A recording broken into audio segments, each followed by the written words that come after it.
द्वितीयं ब्रह्मचारिणी तृतीयं चन्द्रघण्टेति कूष्माण्डेति चतुर्थकम् पञ्चमं स्कन्दमातेति षष्ठं कात्यायनीति च सप्तमं कालरात्रीति महागौरीति चाष्टमम् नवमं सिद्धिदात्री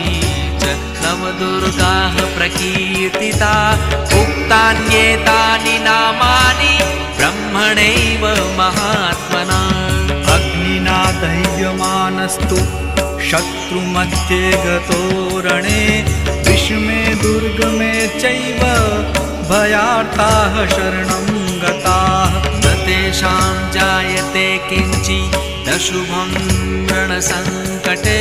नापदं तस्य पश्य